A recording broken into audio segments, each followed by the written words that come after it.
Hayop na baboy. Kababuyan. Hindi tao to mga taon to. Patay na, pinipilit buhayin. Klarong-klaro na ghost project ito. At isa pa lang to. At it involves 100 million.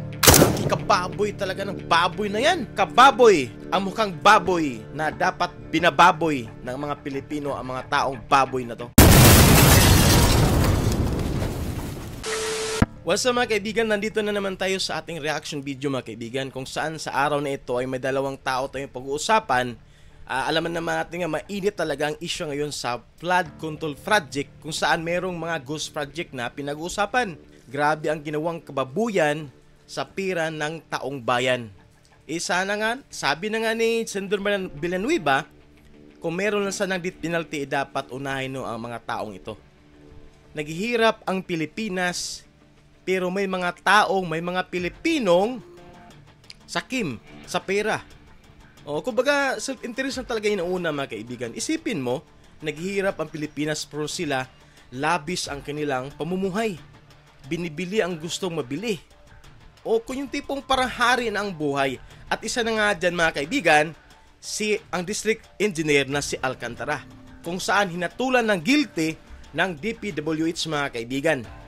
At isa din, yung Wawaw Builder mga kaibigan, wherein gumawa ng milagro. Biruin mo yun? Siya sa lahat ng contract, siya ang pinakamabilis. Yes po, siya po ang pinakamabilis. Mamaya papakita ko yung video kung paano natin nasabi na siya ang pinakamabilis at pinakamagaling na kontraktor sa balat ng lupa. Well mga kaibigan, mamaya pakita natin ang video na yan. But anyways, bago tayo magpatuloy, huwag niyo pong kalimutan mag-like, share, and subscribe sa ating channel kung nagustuhan niyo ang ating channel. Well mga kaibigan, ito na po yung video pakita natin regarding sa balita sa paghatol ng guilty kang District Engineer Alcantara. Ito na po yung video mga kaibigan. Tulang guilty si dating DPWH Bulacan District Engineer Henry Alcantara sa mga kasong administratibo kaugnay ng mga ghost flood control project sa lalawigan. Balita mula sa DPWH at ni Radyo Patrol Gabriel Gonzalez Gab. Jeff Patrica sa 7 pahinang desisyon ni DPWH Secretary Vince Dizon, napatunayang lumabag si dating Bulacan 1st District Engineer Henry Alcantara sa 4 na mabibigat na kasong administratibo. Kabilang ang disloyalty to the Republic of the Philippines and to the Filipino people, grave misconduct, gross performance of duty, at conduct prejudicial to the best interest of service. Ayon sa kalihim, nadungisan ni Alcantara ang imahe at integridad ng DPWH. So yun na nga mga kaibigan. So nakitaan ng administratibong kaso si Alcantara. So yun na nga, 4 ang ikinaso sa kanya. Pero sa tingin nyo mga kaibigan, satisfied ba kayo na ganun-ganun na lang ang mangyari kang Alcantara? Oo. Sa laki ng pirang na kanyang nakulimbat, base na nga sa balita, di ba?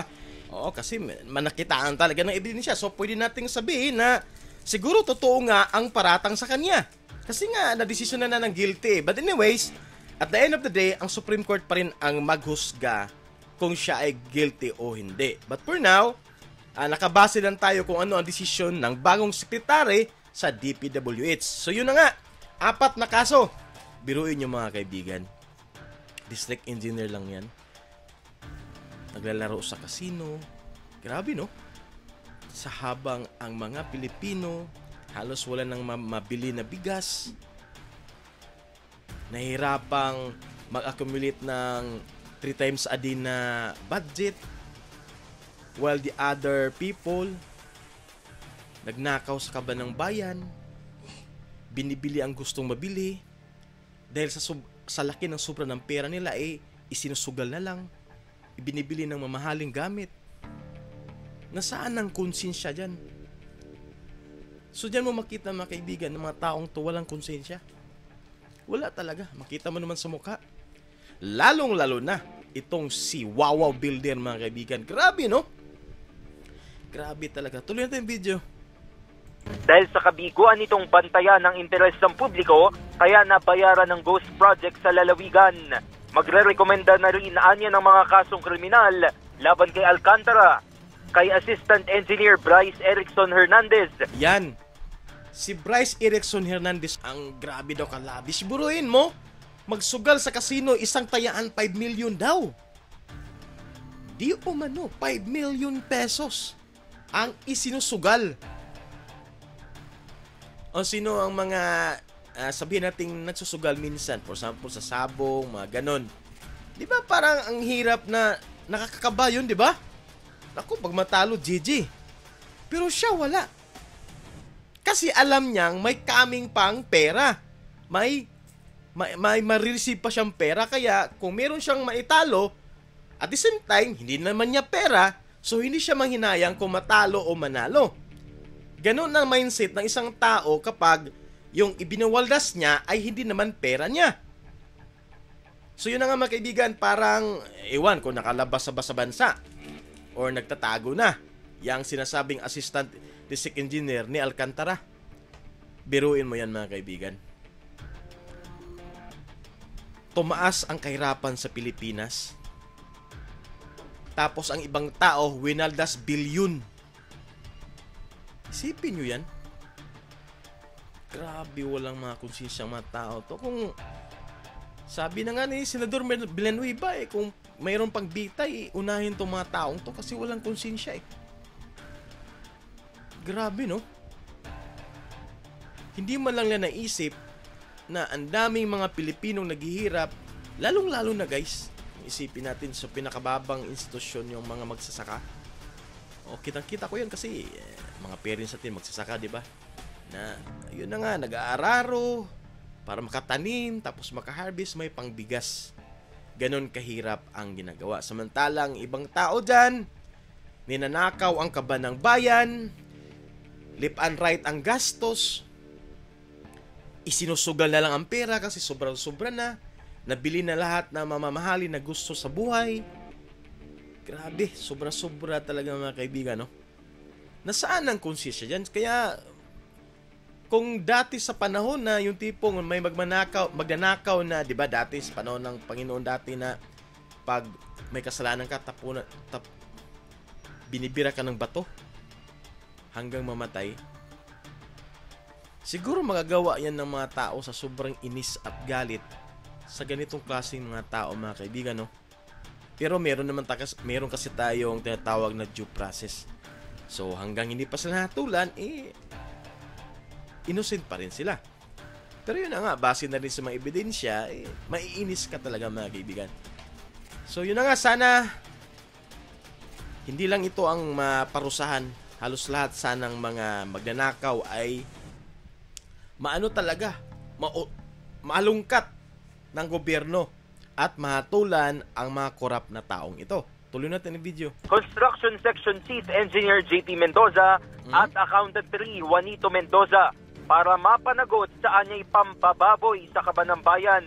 Mariing babala naman ni Dizon, hindi nila hahayahang hindi mapapanagot ang mga opisyal at kawani ng DPWH na sangkot sa ghost at substandard project. Ayan. So napaglaman naman natin mga kaibigan na lahat ng opisyal ng DPWH ngayon ay pinaresign ni new Secretary Dizon. Tama nga naman, tanggalin lahat from top to bottom. 'Di ba? Tanggalin dapat, palitan. Kasi ganito kasi yan guys May proyekto, o for example, district engineer. Siya ang pumipili ng kontraktor. Ganun yan So syempre yung mga kontraktor dyan, sabihin niya nga, engineer, akin ang project na yan. Bigyan kita kahit 3%. Nandyan kasi ang bribe and corruption talaga, no? Grabe and corruption, nandyan talaga. So tiba-tiba talaga ang mga tao na may posisyon na mag-assign kung sino ang magtrabaho sa proyekto. At isa na dyan ang mga district engineer. Sila ang nilalapitan ng mga kontraktor. At isa sa mga may pinakamalaking napakinabang mga kaibigan ay ang Wawa Builders. Biruin mo, ang daming proyekto niya. Wherein mga ghost project.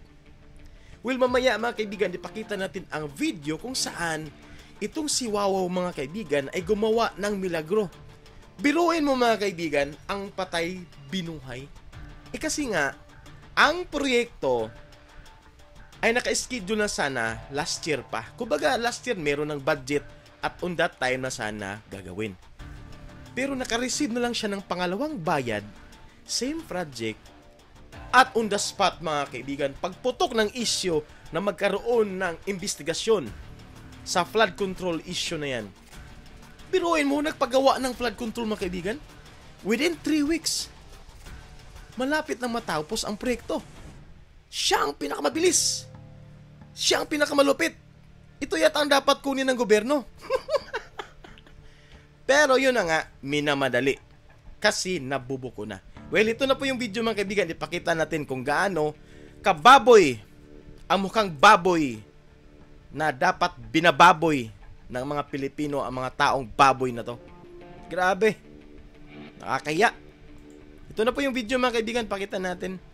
Ito yung interview kang Secretary Dizon regarding sa pinagawa na on the spot ni Wawaw Builder. Ito na po yung video mga kaibigan.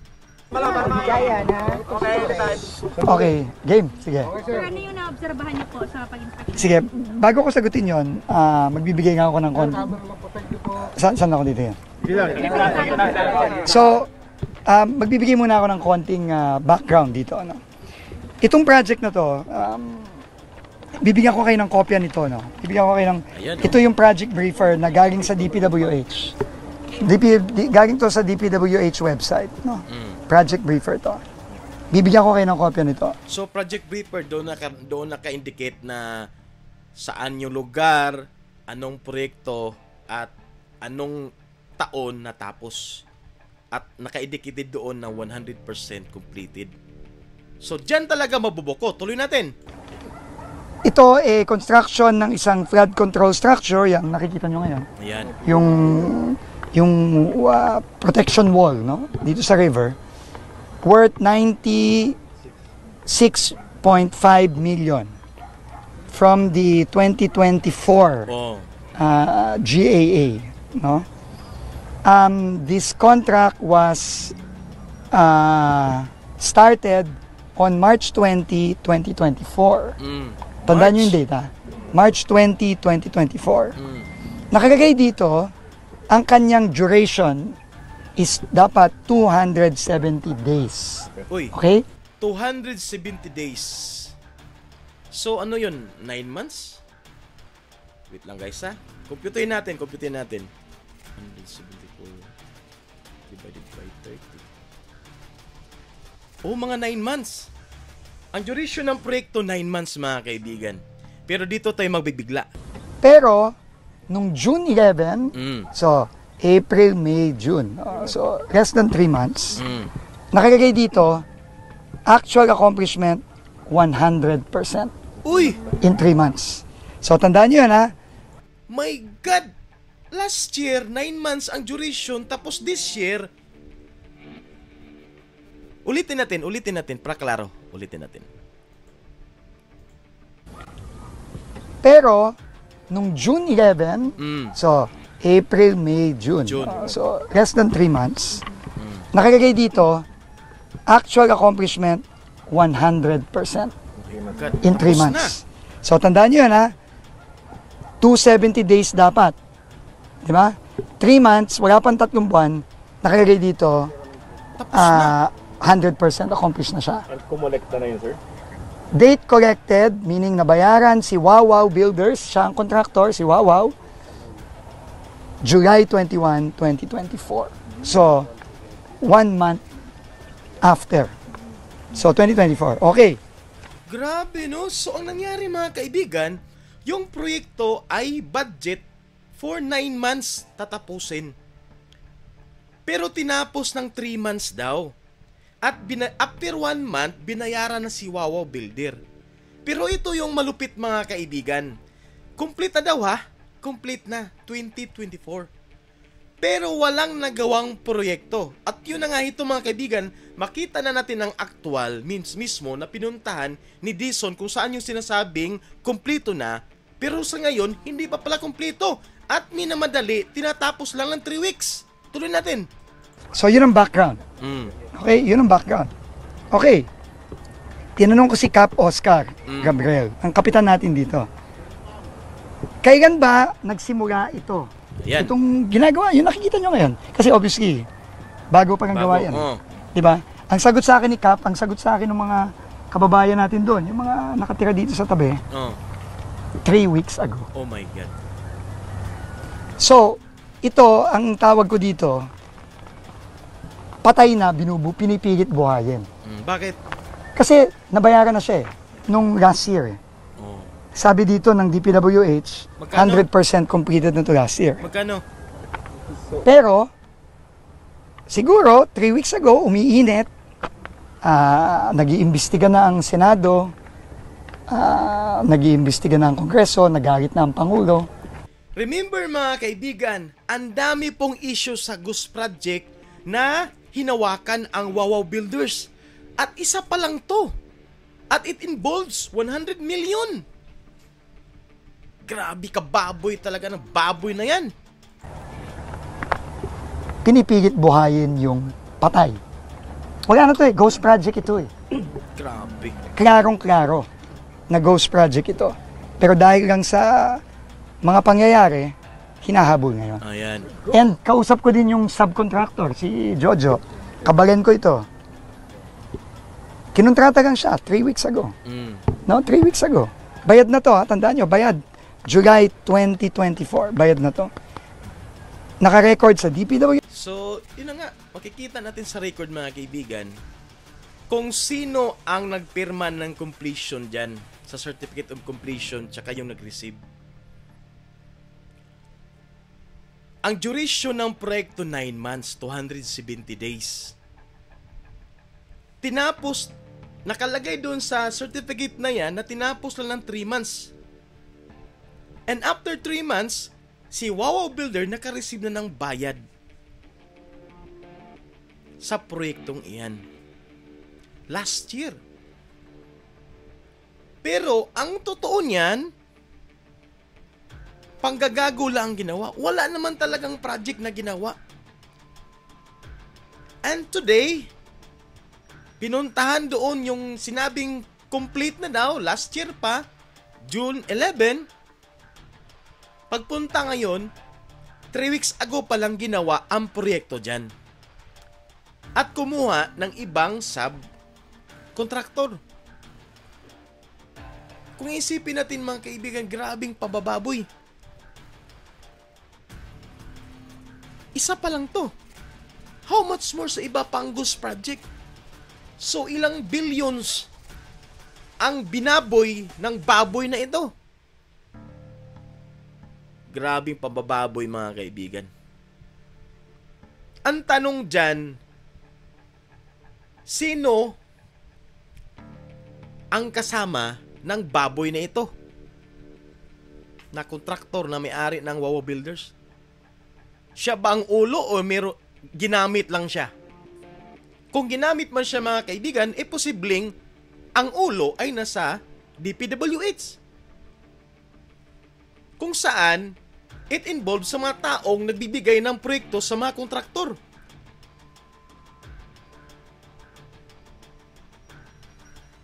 Pinirmahan ng completion? So, kung pinirmahan mo ng completion, it means pinuntahan mo yung area, ang project, at nakita mo, wow, kompleto nga. Perfect. Pinirmahan, complete na ang proyektong ito. So, binigay doon sa DBM, ang DBM, pinayaran ang Wawaw Builder. Last year. Tsaka, biruin mo makabigan, ang bilis. 3 months lang ginawa daw ang proyekto, where ang duration 9 months, then after 3 months, after 1 month, binayaran na. O, di tiba-tiba na sila.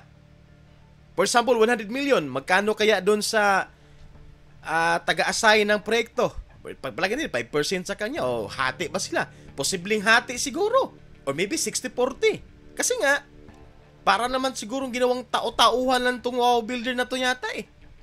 Parang dami lang siya ba na taga-receive ng proyekto for Ghost Project, dami ka lang naman. O ito lang sa'yo, I think 20%, 30%. Pero yung ulo, siya may pinakalming makuha ang bayad na hati. So tama nga talaga yan, natanggalin lahat ng nandyan sa DPWH ngayon. Kasi imposible talaga mga kaibigan, yung mga district engineer dyan, imposible. Silang taga-assign ng proyekto sa contractor. Imposibleng wala mga hidden agenda ang mga taong yan. Kaya tama talaga tanggalin. Dapat ilagay ng mga tao dyan yung may mga konsensya. Yung mga tao na laging nagsisimba, malapit sa Panginoon. Yan dapat ang most of the time sana ang magserbisyo sa gobyerno. Kasi hahatakin ng konsensya na hindi ko to pwede gawin ng konsensya ko. Hindi dapat ilagay ang mga tao sa gobyerno na mga walang konsensya kasi gagawa talaga ng kalokohan yan mga kaibigan. Ano sa tingin nyo? Hindi ba kayo magalit sa isyong ito? Isipin nyo, isa pa lang to. At iisipin nyo rin, pwedeng ang proyektong ito, baka 2 times na nga binayaran ng gobyerno. Kasi pabalik-balik lang ang mga proyekto. Kasi nga, konektado na yung tao na taga-monitor, taga-check, taga-monitor, kung taga-investigate na kumpleto na to, kontak So ano, magagawa ng DBM, kumpleto naman ng papers. May pirma ng na-assign na taga-monitor doon sa proyekto. May pirma na, approve na 100%. So magbayad na lang ang DBM. So napabalita, 40 ba yun? 40 plus na ghost project sa Wawaw Builder.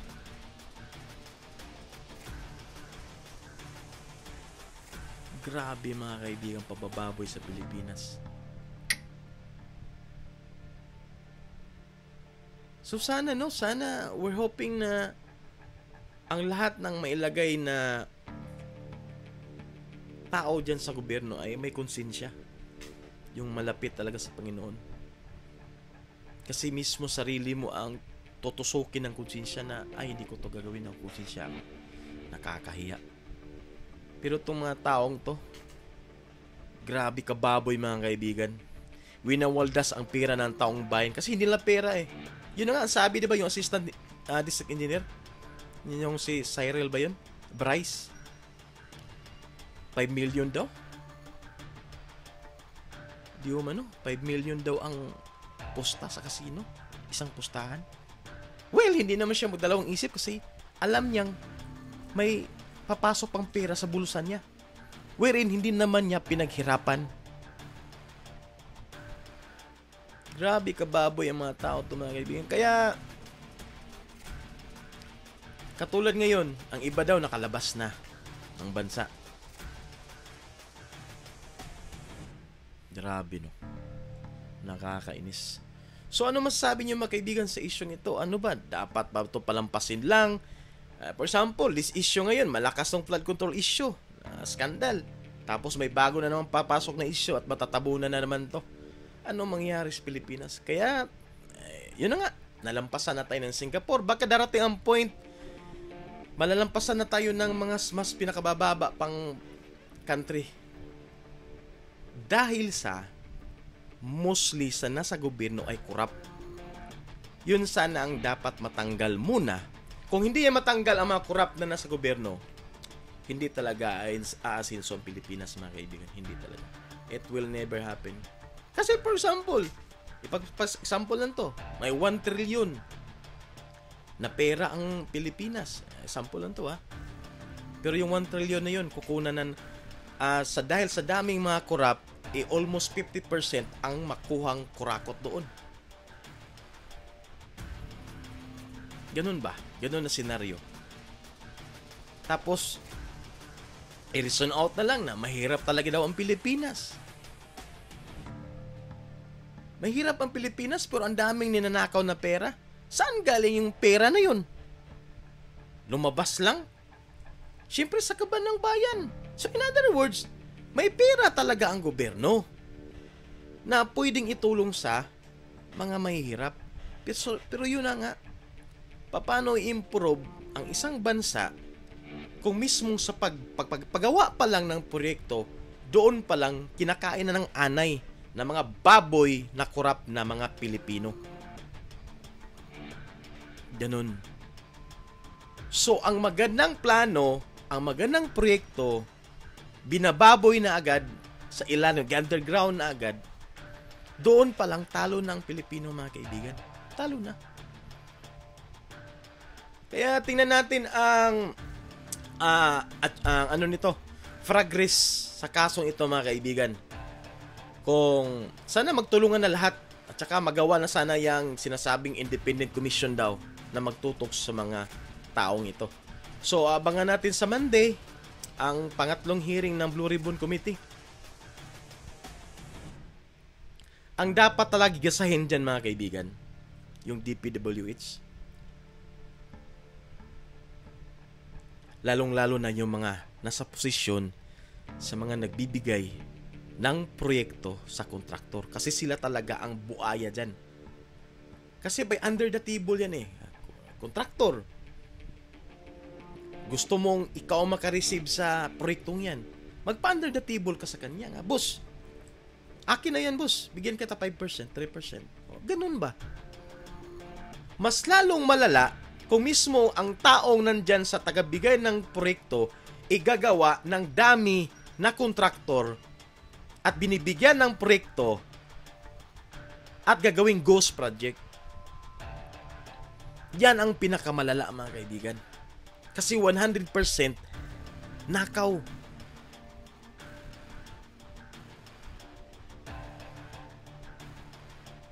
Tuloy natin yung video. DPWH completed. Ito na ang pinakamagaling at pinakamabilis na contractor na nakita ko. Wow. Na 207. At pinakababoy. Secretary Dizon. At siya din ang pinakababoy. Pinakabilis. Yung mood, yung mukha niya sa pera. 20 days. Ang schedule, natapos niya in less than 3 months. Ito na ang pinakamagaling na contractor talaga. No? Sir? Pero, ito talaga ang example nung sinasabi ng ating Pangulo. No? Ito yung sinasabi ng ating Pangulo na talagang ito, kahayupan na ito. Hayop na baboy. Kababuyan. Hindi tao itong mga taong to. Nakita niyo naman yung hirap Correct. Hindi tao yan. Grabe. ng mga kababayan natin dito. Gano'ng kadalas kang binabaha dito, Kap? Actually, never naman binaha. Last na pagbaha po is 1997. Oh, pero ngayon, Ngayon po, hindi naman. Hindi naman. Opo, hindi naman. hindi ka naman binabaha. Tsaka ang malaking issue din yan, mga kaibigan, pinapriority, binibigyan ng proyekto ang mga lugar kung saan hindi naman laging binabaha. Alam nyo kung bakit? Kasi doon nila tinatapon yung mga ghost project sa mga area na hindi binabaha. Kasi, kung sa lugar mismo na binabaha, doon ka gagawa ng ghost project, doon ka madaling mahuli. Kasi pag baha, yun na-issue na, baha. O, nasaan ba ang flood control dito? Huli agad. Pero kung doon sa mga area na hindi binabaha, nilalagyan ng flood control, wala namang issue na baha doon, so hindi malukit na may ghost project pala doon. Ganon sila kababoy, mga kaibigan. Hindi naman po. Hindi ka ba nagulat na may ginagawang flood control dito? Actually, hindi naman po kasi medyo, ito po kasing area ng Casa Vista is medyo mababa kaya may possible din May talagang possible. bahain. Pero ito talaga, wala to last year. Ito. Yes po, Wala bali yung mga dulo lang po at saka yung simula. Pero yung pinaka-gap, wala po. So, this is almost a 100 million project. Oo. Okay, 100 million. Ito talaga, ninakaw yung 100 million na yun. Ninakaw yun. Grabe. Wala eh. Wala ito eh. Ngayon lang to nagkaroon eh. Ngayon lang hinari si Jojo eh. Subcon lang yan eh. Di ba wala siyang kasalanan. Naghahanap buhay lang yung kababayan natin na yan eh. So yun na nga, mga kaibigan, anong masasabi nyo sa dalawang baboy na ito? Ano sa tingin nyo? Nasaan ang konsensya ng dalawang taong ito? Nagpakasasa sa pera ng taong bayan. Hindi ba nila inisip na pag once binaha ang isang bahay, nakakabwisit yun? Masisira yung appliances mo. Masisira talaga. Sobrang apektado. Pero itong mga taong to, syempre nakatira yan sa magagarang bahay. Ang laki ng pera ng mga nakain eh. Mga baboy eh. Lamon ng pera ng taong bayan. So anong mahusga nyo sa dalawang taong to? Kayo nang humusga mga kaibigan. Paki-comment kung anong gusto nyong gawin sa dalawang taong ito na sa picture. Grabe no. Ilang milyon. Kung may proyekto na nagawa talaga, katulad sa mga panahon ni Tatay Digong dati, mga daan, kita talaga ng mga tao, nandun ang proyekto maganda. So ang laking tulong talaga sa Pilipinas yun. Ang laking tulong sa mga Pilipino. Pero once ang proyekto,